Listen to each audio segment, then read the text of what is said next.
বসতে হবে সবাইকে, বসতে হবে, বসতে হবে সবাইকে। বিসমিল্লাহির রহমানির রহিম। বাংলাদেশ জাতীয়তাবাদী স্বেচ্ছাসেবক দলের ৪৫তম প্রতিষ্ঠা বার্ষিকী উপলক্ষে আয়োজিত আজকের এই আলোচনা সভার সম্মানিত সভাপতি জনাব এস.এম. জিলানী,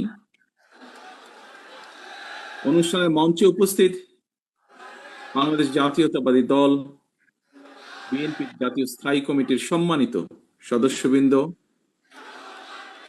উপস্থিত বিএনপির কেন্দ্রীয় এবং অঙ্গ ও সহযোগী সংগঠনের বিভিন্ন পর্যায়ের নেতৃবৃন্দ, উপস্থিত গণ অভ্যুত্থানের শহীদ পরিবারের সম্মানিত সদস্যগণ এবং সমাবেশে অংশগ্রহণকারী স্বেচ্ছাসেবক দলের প্রিয় সহকর্মীবৃন্দ, আসসালামু আলাইকুম।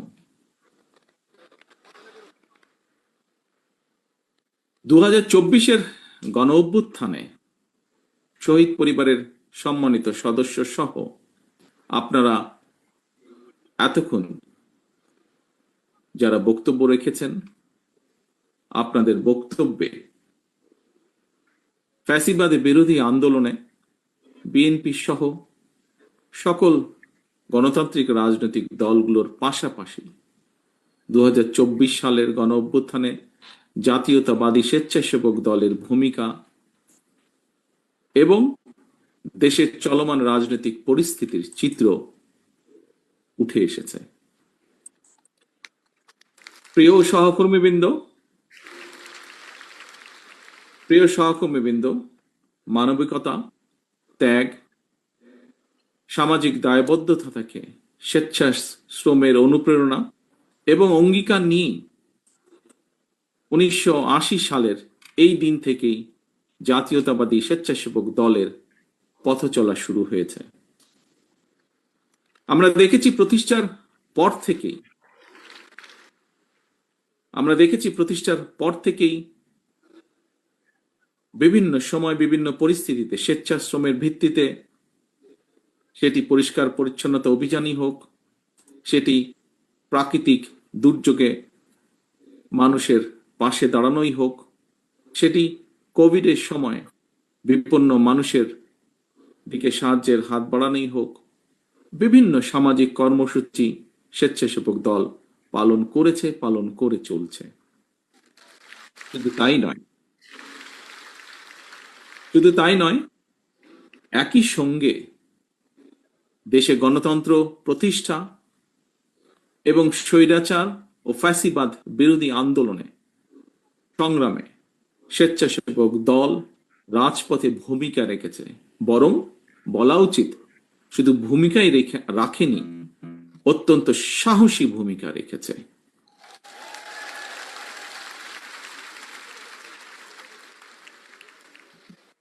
শুধুমাত্র 2024-এর গণ অভ্যুত্থানে স্বেচ্ছাসেবক দলের 24 জন সহকর্মীকে আমরা হারিয়েছি। 24 জন সহকর্মী শহীদ হয়েছেন, আহত হয়েছেন আর বহু। প্রিয় সহকর্মীবৃন্দ, 1.5 দশকের ফ্যাসিবাদ বিরোধী আন্দোলন চলাকালীন সময়ে আমরা স্বেচ্ছাসেবক দলের সভাপতি, সাহসী নেতা মরহুম শফিউল বারী বাবু সহ অনেক সহকর্মীকে আমরা হারিয়েছি। অনেক সহকর্মী বিভিন্নভাবে শারীরিকভাবে ক্ষতিগ্রস্তের শিকার হয়েছেন। আমি আল্লাহর দরবারে শহীদদের আত্মার মাগফিরাত কামনা করছি। যারা বিভিন্নভাবে শারীরিকভাবে ক্ষতিগ্রস্ত হয়েছেন, অসুস্থ হয়েছেন, তাদের সুস্থতা কামনা করছি। প্রিয় উপস্থিতি, সম্মানিত নেতৃবৃন্দ, প্রিয় সহকর্মীবৃন্দ, আমার বিশ্বাস এবং দায়িত্বের জায়গা থেকে আমি প্রায় বলে থাকি একটি কথা, বিভিন্ন বক্তব্যে আমি সেই কথাটি তুলে ধরার চেষ্টা করেছি। 1971 সালে 71 সাল ছিল বাংলাদেশের স্বাধীনতা অর্জনের যুদ্ধ। 2024 সাল 1971 সালে সেই স্বাধীনতা যাতে আমরা অর্জন করেছি, সেই স্বাধীনতা রক্ষার যুদ্ধ ছিল 2024 সাল। এর বাইরেও আমরা বলতে পারি দেশের 54 বছরের ফ্যাসিবাদ স্বৈরাচারের বিরুদ্ধে প্রতিটি গণতান্ত্রিক আন্দোলন সংগ্রামে যারা শহীদ হয়েছেন গত 54 বছরে, তাদের এই আত্মত্যাগের প্রতিদান সম্ভব নয়, প্রতিদান দেওয়া সম্ভব নয়। এই সকল বীর শহীদদের কাছে আমরা যারা বেঁচে রয়েছি সহ সমগ্র বাংলাদেশ ঋণী। হাজারো শহীদদের আত্মত্যাগের বিনিময়ে ইতিহাসের নৃশংসতম এক ফ্যাসিস্টের পতন এবং পলায়নের পর এখন ফ্যাসিবাদ বিরোধী গণতান্ত্রিক শক্তির নিজেদের মধ্যে নিত্য নতুন ইস্যু নিয়ে অহেতুক বিতর্কে লিপ্ত হওয়া শহীদদের আত্মত্যাগের প্রতি অবমাননার সামিল বলে একজন রাজনৈতিক কর্মী হিসাবে আমি মনে করি। বরং সকল শহীদদের কাঙ্ক্ষিত ইনসাফ ভিত্তিক একটি গণতান্ত্রিক বাংলাদেশ প্রতিষ্ঠার মাধ্যমে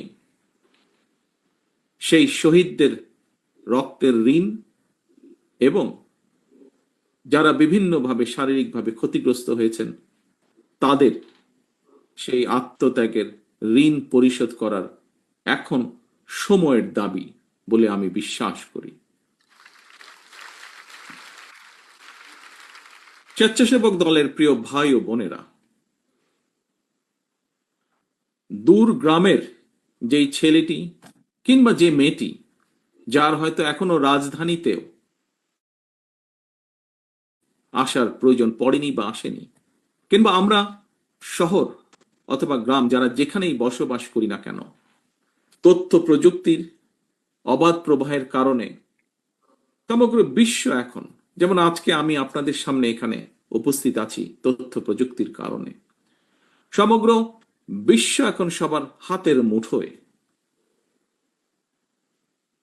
এবং এর কারণেই জ্ঞান বিজ্ঞানের বলা যায় প্রায় সকল দ্বার উন্মুক্ত, সবার সামনেই বিশ্ব নাগরিক হয়ে ওঠার একটা সুযোগ এবং সম্ভাবনা কিন্তু বিদ্যমান তথ্য প্রযুক্তির কারণে।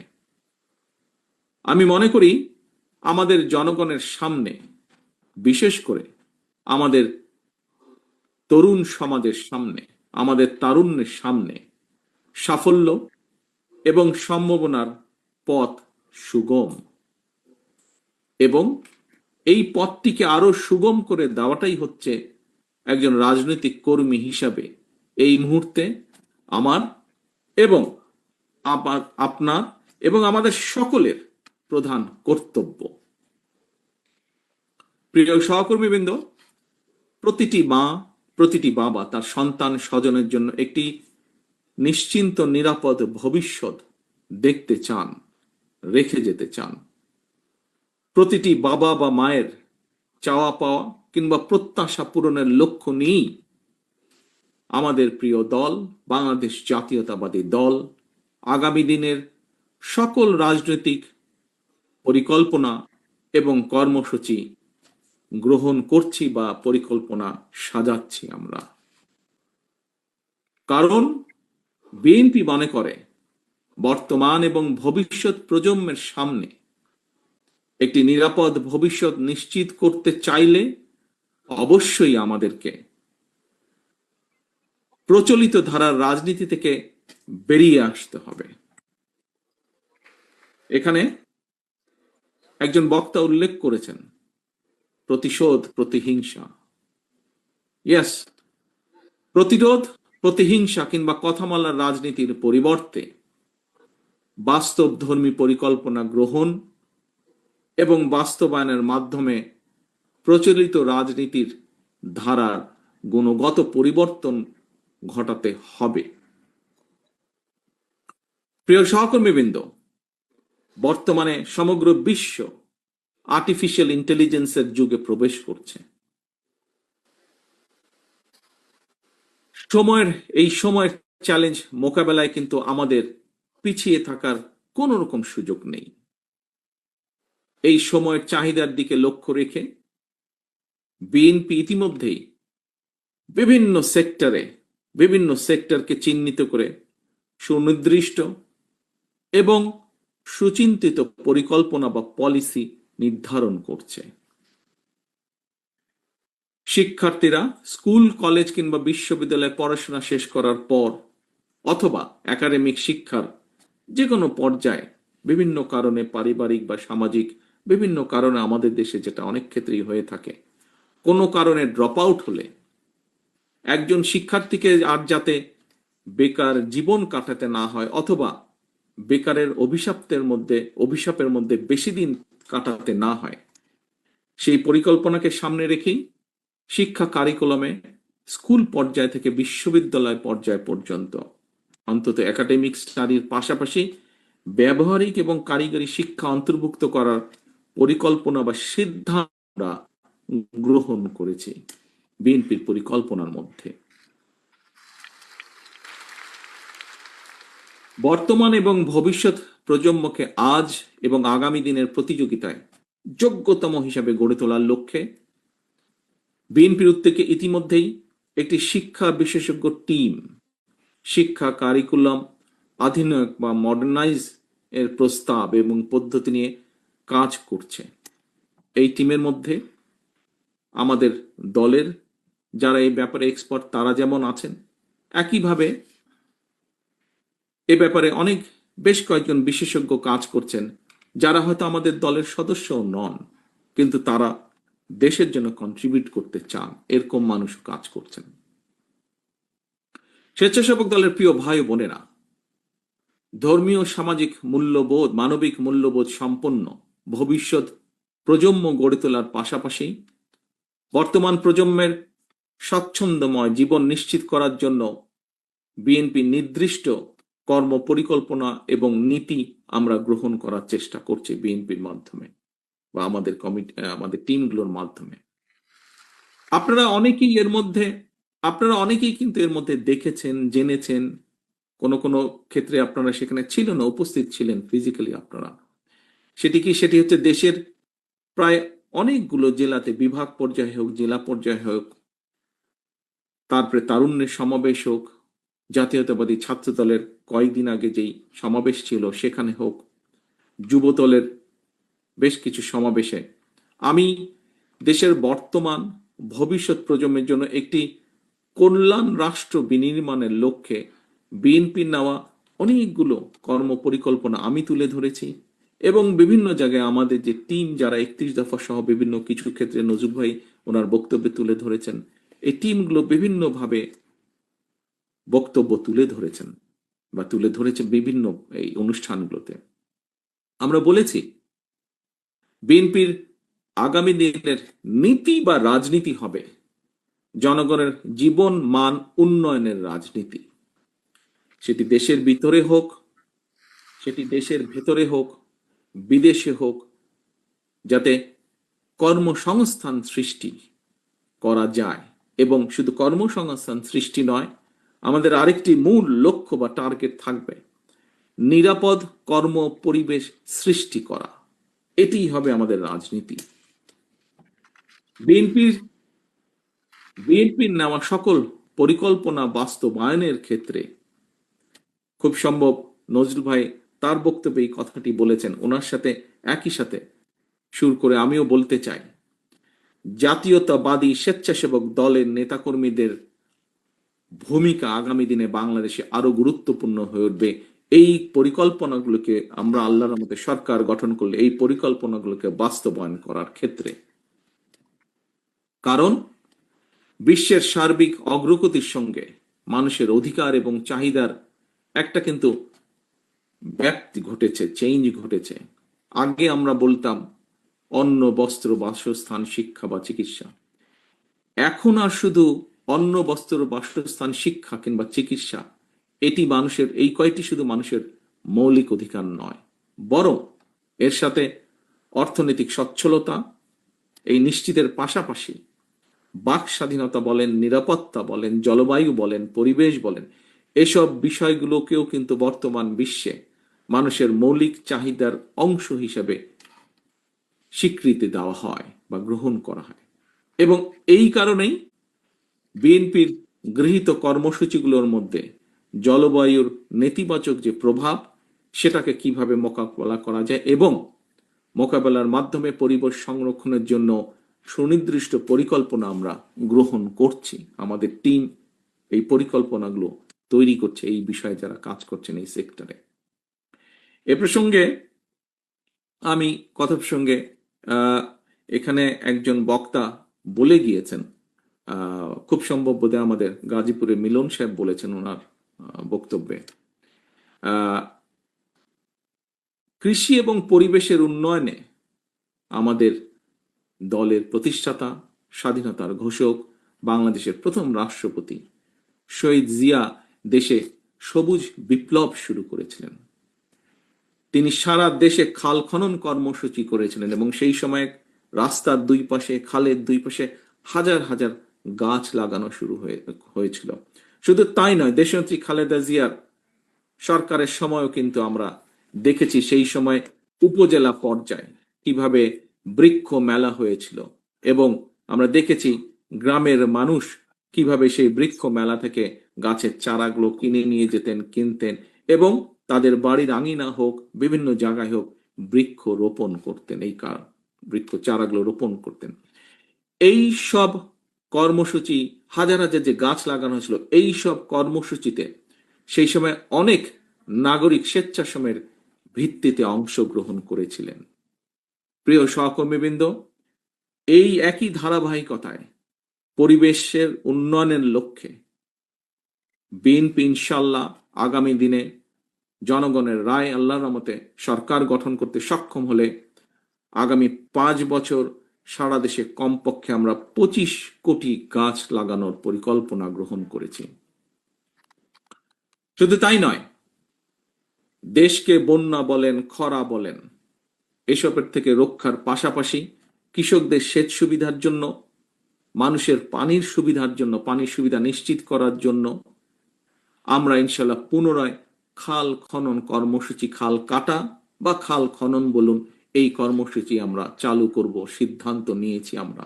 এর কাজ এরই মধ্যে পরিকল্পনাগুলো গ্রহণ করা হচ্ছে। প্রিয় সহকর্মীবৃন্দ, বিএনপির নেওয়া এই সকল কর্মসূচি বাস্তবায়ন, বিশেষ করে পরিবেশ সংরক্ষণের ক্ষেত্রে আমি মনে করি স্বেচ্ছাসেবক দল সারা দেশে স্বেচ্ছাশ্রমের মাধ্যমে ব্যাপক ভূমিকা রাখতে সক্ষম। আজকে আপনাদের প্রতিষ্ঠা বার্ষিকী উপলক্ষে যেমন আপনারা কর্মসূচি গ্রহণ করেছেন, উপজেলা পর্যায়ে যে হাসপাতালগুলোকে পরিষ্কার পরিচ্ছন্ন করার যে কর্মসূচি যে আপনারা গ্রহণ করেছেন, এইভাবে ঠিক আমাদের এই কর্মসূচিগুলো ইনশাল্লাহ যখন আমরা কাজে হাত দিব, বাস্তবায়ন করব, সেই সময় স্বেচ্ছাসেবক দলের আমার প্রিয় সহকর্মীরা সারা দেশে যে ছড়িয়ে ছিটিয়ে আছেন, আপনারা বিপুল ভূমিকা এখানে রাখতে পারেন।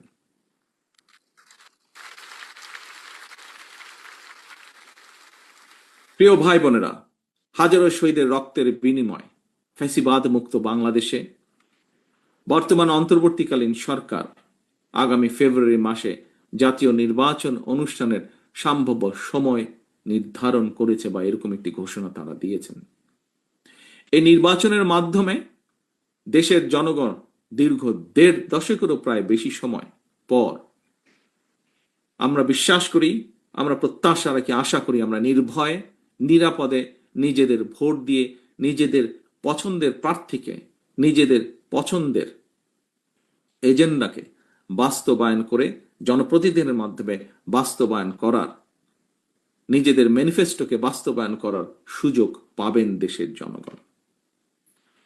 তবে নির্ধারিত সময় যা নজরুল ভাই এখানে তার বক্তব্যে উল্লেখ করেছেন, সেই কথা রেশ ধরে আমিও একটু বলতে চাই। তবে নির্ধারিত সময় নির্বাচন অনুষ্ঠান নিয়ে ফ্যাসিবাদ বিরোধী আন্দোলনে আমাদের রাজপথের সহকর্মী যোদ্ধা কোন রাজনৈতিক দলের বা তাদের সদস্যদের বক্তব্য, মন্তব্যে গণতান্ত্রিকামী জনগণের মনে নানা জিজ্ঞাসার জন্ম দিয়েছে। আমি গণতন্ত্রের পক্ষে আজকে স্বেচ্ছাসেবক দলের প্রতিষ্ঠা বার্ষিকীর এই অনুষ্ঠান থেকে আমি গণতন্ত্রের পক্ষের শক্তির সকল রাজনৈতিক দলগুলোর তাদের নেতৃবৃন্দদের দৃষ্টি আকর্ষণ করে বলতে চাই, গণতান্ত্রিকামী রাজনৈতিক দলগুলোর মধ্যে যদি দূরত্ব তৈরি হয় বা দূরত্ব তৈরি হলে রাষ্ট্র এবং রাজনীতিতে পতিত, পরাজিত, পলাতক ফ্যাসিস্ট চক্রের পুনর্বাসনের পথ সহজ হয়ে উঠবে, তাদের সুযোগ তৈরি হবে। এই ব্যাপারে আমি গণতান্ত্রিক সারা দেশে প্রিয় গণতান্ত্রিক আমি জনগণের প্রতি সজাগ এবং সতর্ক থাকার বিনীত আহ্বান জানাই। আমি বারবার একটি বিষয়ের দিকে সবার দৃষ্টি আকর্ষণ করেছি, সংবিধান কিংবা লিখিত বিধিবিধান দিয়ে কখনোই ফ্যাসিবাদ ঠেকানো যায় না। রাষ্ট্র এবং রাজনীতিতে যদি ফ্যাসিবাদ ঠেকাতে হয় তাহলে অবশ্যই জনগণকে রাজনৈতিকভাবে শক্তিশালী করার কোনোই বিকল্প নেই। সরাসরি ভোট দিয়ে জনপ্রতিনিধি নির্বাচনের অধিকার প্রয়োগের যে চর্চা, এই চর্চার মধ্যে দিয়ে রাষ্ট্র এবং রাজনীতিতে জনগণ শক্তিশালী হয়ে ওঠে। জনগণ শক্তিশালী না হলে রাষ্ট্র এবং সরকার, অর্থাৎ জনগণ রাজনৈতিকভাবে যদি শক্তিশালী না হতে পারে, রাজনৈতিকভাবে যদি জনগণকে শক্তিশালী করা না যায়, তাহলে রাষ্ট্র এবং সরকার শক্তিশালী হয়ে উঠতে পারে না। গণতান্ত্রিক ব্যবস্থাপনায় রাষ্ট্র এবং রাজনীতিতে জনগণকে শক্তিশালী করা কিংবা প্রতিটি নাগরিকের রাজনৈতিক অধিকার প্রতিষ্ঠার ক্ষেত্রে নির্বাচনই হচ্ছে জনগণের সরাসরি ভোটের যে নির্বাচনী ব্যবস্থা, সে নির্বাচনই হচ্ছে অন্যতম প্রধান মাধ্যম।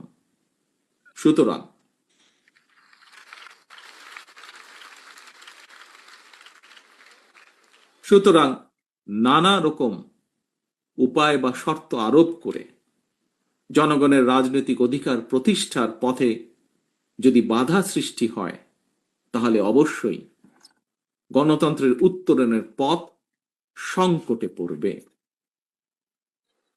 প্রিয় সহকর্মীবৃন্দ, প্রিয় সকল রাজনৈতিক দলের সহকর্মীবৃন্দ, আন্দোলনের সহকর্মীবৃন্দ, আমাদের মনে রাখা দরকার, মনে করা প্রয়োজন,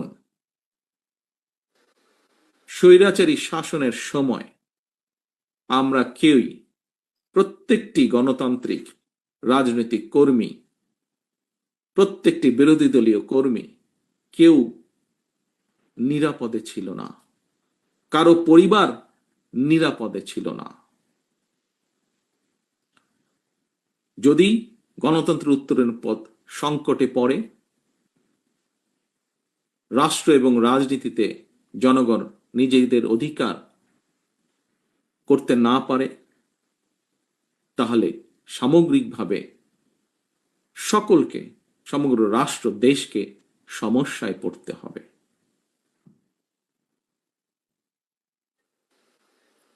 প্রিয় সহকর্মীবৃন্দ, আমাদের মনে রাখা দরকার, রাষ্ট্র এবং রাজনীতিতে জনগণ নিজেদের অধিকার প্রতিষ্ঠার জন্যই ফ্যাসিবাদ বা স্বৈরাচারের অবসান ঘটিয়েছে রাজপথে নেমে আসার মাধ্যমে। 2024 সালের 5ই আগস্ট। প্রিয় উপস্থিতিবৃন্দ, সম্মানিত নেতৃবৃন্দ, জনগণের সরাসরি ভোটে জনগণের সমর্থন নিয়ে রাষ্ট্র পরিচালনার দায়িত্ব পেলে দেশ এবং জনগণের কল্যাণে বিএনপির নেওয়া পরিকল্পনাগুলোর দ্রুত বাস্তবায়ন সম্ভব। সুতরাং আসন্ন জাতীয় নির্বাচনে বা নির্বাচনকে সামনে রেখে আপনারা দেশের সর্বস্তরের জনগণের কাছে বিএনপির যে পরিকল্পনাগুলো আমি আপনাদের সামনে, নেতৃবৃন্দ আপনাদের সামনে তুলে ধরেছে, সেই পরিকল্পনাগুলো আপনারা জনগণের সামনে তুলে ধরুন। বিএনপি বিশ্বাস করে জনগণই বিএনপির সকল রাজনৈতিক ক্ষমতার উৎস। প্রিয় ভাই বোনেরা, প্রিয় সহকর্মীবৃন্দ, প্রিয় নেতৃবৃন্দ, সমগ্র দেশে ছড়িয়ে ছিটিয়ে থাকা সমগ্র দেশে শহীদ জিয়া এবং দেশনেত্রী খালেদা জিয়ার সৈনিকগণ, আসুন আমরা সকলে জনগণের সামনে দাঁড়াই, জনগণকে সাথে নিয়ে আমরা জনগণকে বলি, ভোট দিলে ধানের শীষে, দেশ গড়ব মিলেমিশে।